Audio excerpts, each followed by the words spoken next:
There was a man named Udeme. He was a well-respected farmer.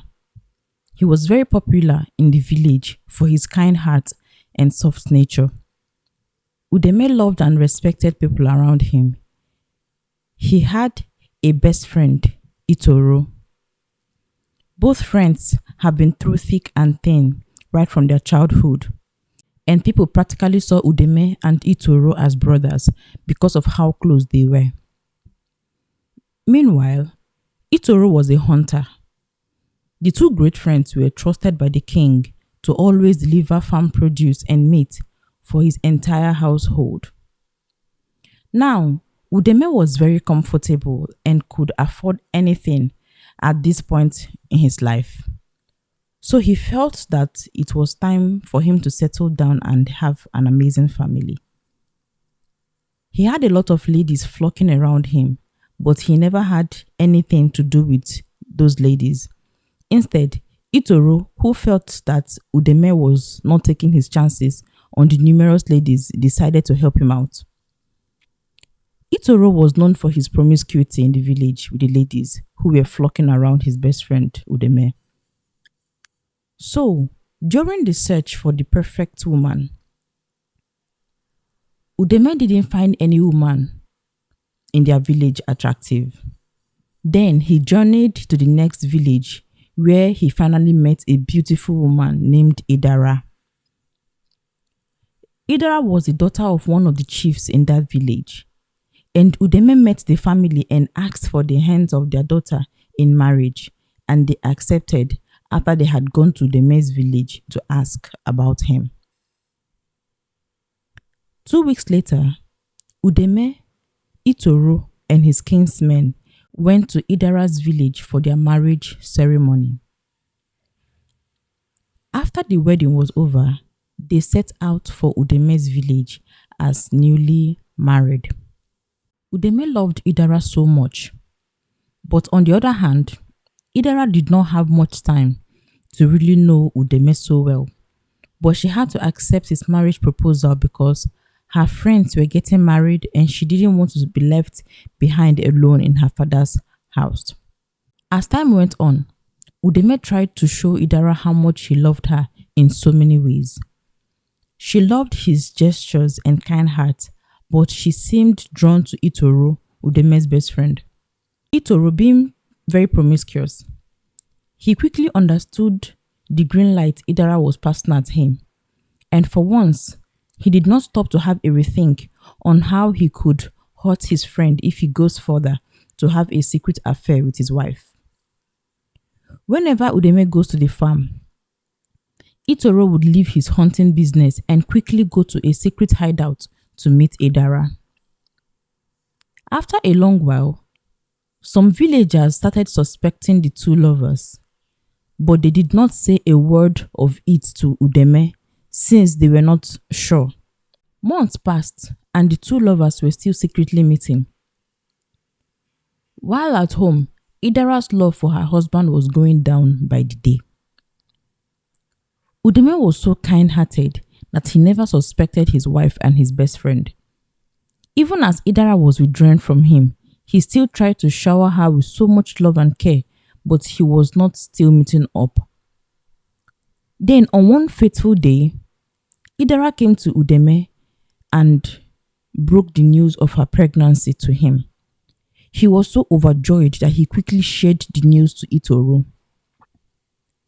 Itoro had mixed feelings about the news because he felt that the baby could be his. But deep down, he didn't want the baby and doesn't want to be tied to any woman due to pregnancy. So he kept his cool, awaiting the arrival of the baby. Itoro and Idara never stopped with their affair. Then one fateful day, Udeme went to the farm as usual. After he arrived at the farm, he realized that he had forgotten his hoe while he was in a rush that morning. Then he decided to go back home to get it. Not minding the distance from his farm to the house, he decided to still go get the hoe. As soon as he approached his house, he noticed a familiar slippers at the doorstep. So he quickly entered the house. What his eyes saw was beyond his imagination. He saw his best friend that seemed like a brother to him on top of his loving wife, who was pregnant. He was short of words as tears ran down his cheeks. Immediately, Itoro jumped down from the bed and sweating profusely, he started begging Udeme. Idara, on the other hand, who was completely naked, was confused. So she rushed her blanket to cover up her body and started crying bitterly while begging Udeme for forgiveness. She said, "My husband, please, I'm sorry. It was the devil. I never planned for this to happen. It was your friend that lured me into sleeping with him." "Why?" Udeme's voice broke the silence, trembling with pain and disbelief. "Why would you do this to me? Why? I loved you so much, showered you with gifts, and made sure you lacked nothing. So this is how you chose to pay me back? And with my best friend?" Idara was so shameful and was crying. Itoro tried to say something, but the right words couldn't find expression. He stammered while searching for the right excuse. Udeme fell to his knees. Tears rolled down his cheeks. He felt like his heart was being ripped from his body because he was so heartbroken. So shortly after that, Udeme packed some of his clothes and left the house. Idara and Itoro became so worried because they were ignorant of his whereabouts. Then weeks later, Udeme came back ready to face the situation at hand. Then he now called for a meeting. The village elders, Itoro's family, and Idara's family were all present in the meeting. So Udeme stood up from his chair to speak with his voice trembling. He began, facing Idara with tears running down his cheeks. "You were my wife. I gave you everything I had.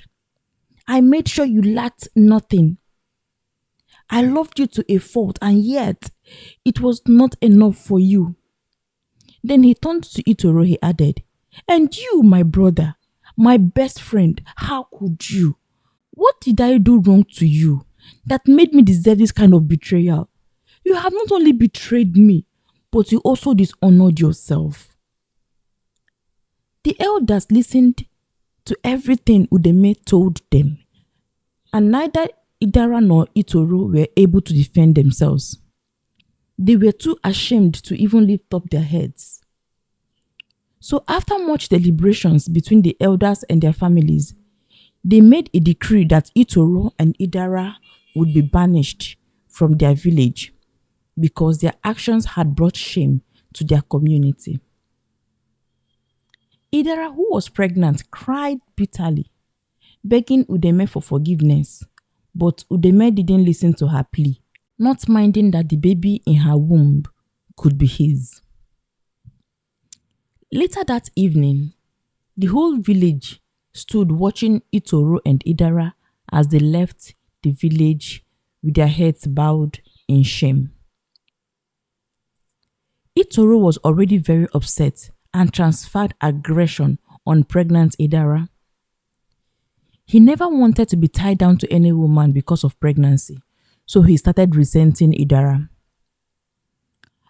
After a long walk, both of them finally found a place to settle where no one knew their story. They started their life there, but Itoro's heart was very far from Idara.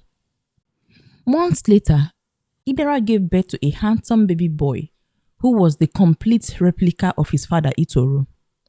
She was happy that Itoro was going to be there for her, saying that the baby was his. But what he did next would shock you. Watch out for part 2.